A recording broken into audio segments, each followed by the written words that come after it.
let me tell you a little secret, kiddos. I already recorded this video and deleted it out of my phone because I'm not as tech savvy as I should be. Don't laugh at me.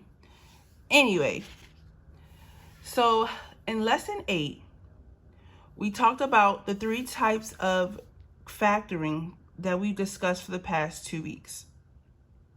Those types of factoring were GCF factoring, where you factor out a greatest common factor of numbers and variables.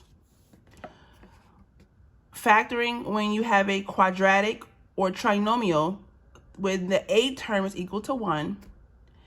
And factoring when you have a trinomial or a quadratic where the a term is not equal to 1. We call that the grouping method. Okay. Now, I want to remind you that the GCF should be, finding the GCF of any polynomial given should be the first step when you're factoring. So GCF can be used for all other methods. It should be the first step always for any method, because if you can factor out a GCF, it will change your answer.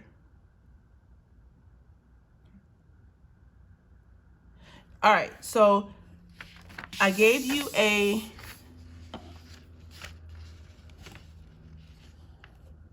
individual practice where I asked you to factor 4 problems. Your first step was to identify what kind of factoring problem it is, and then to use that strategy to factor it. Okay. Now, before I go over some of the answers, I will tell you that number 2 and number 4 had typos, and I do apologize. So number 2 was not factorable and number 4 was not factorable based off of these typos. However, I am going to go over number 4 because I changed the typo and I want you to see when you use the GCF first. All right, looking at number 1. Number 1 was x squared minus 2x minus 15. As you can see here, this trinomial or quadratic was already had an a term where you had 1x squared. So since your a term is already 1, you have to find the factors of c, which is negative 15, that add to make b, which is negative 2. So this method was the trinomial when a is equal to 1. So you find the factors of c that add to make b. We found that the factors of negative 15 that add to make negative 2 were 3 plus negative 5 equals negative 2. You write out your factors, x plus 3 and x minus 5. Okay, number 2 was 2m squared minus 3m minus 15. Again, this was not factorable, but I do want to show you that your first step should always be to take out a GCF. So we have to see, are there any numbers or variables that we can take out? And as you can see here, none of them have a GCF. So with that being said, we cannot make the a term 1, so we have to use the grouping method. Now the grouping method is slightly different from the trinomial when a equals 1 method. Okay, because I cannot make this a equal 1, I have to first find the factors of a times c that add to make b. That's different from this method where I just find the factors of c that add to make b. Now, because I cannot make this a term 1, I have to find the factors of a times c that add to make b. Other than that, the rest of the steps are the same. But you have to realize the difference between the two. Now, number 3. Number 3 says 2x cubed y squared plus 8x squared y minus 4xy.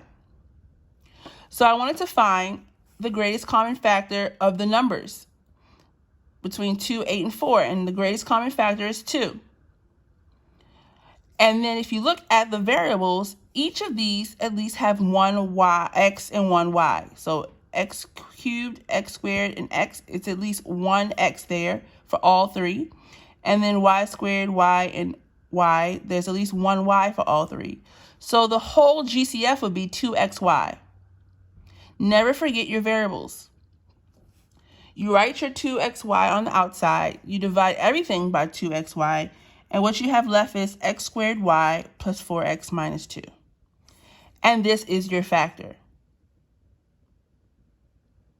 Now for number 4, it should have said 5x squared minus 35x plus 60. And I changed it here, as you can see. So I'm sorry, this is the GCF method. Now, with this method, we clearly have a trinomial, okay? First step, always, always, always, is to say, well, can I factor out a GCF? Well, looking here at the numbers, 5, 35, and 60, they all have a GCF of 5. That's the greatest common factor. They do not, however, have any variables in common. This has x squared, this has x, this has no x at all. So they do not have any variables in common. So I'm just going to divide each of them by 5. I put the 5 on the outside of the parentheses as the GCF.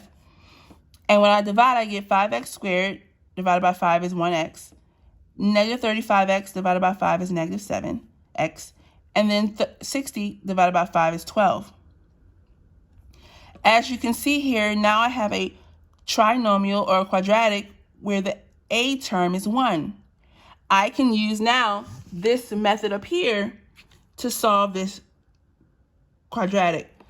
So I have to find the factors of 12, which is C, that add to make negative 7, which is B. Factors of C that add to make B. Those factors happen to be negative 3 and negative 4. So now, bringing down my GCF, I write the factors out as x minus 3 and x minus 4. So my whole answer to my factorization would be 5 times x minus 3, x minus 4. Again, I do apologize for the typos. Please do bear with me and have patience as we transition into this new type of teaching and new type of learning. Bye.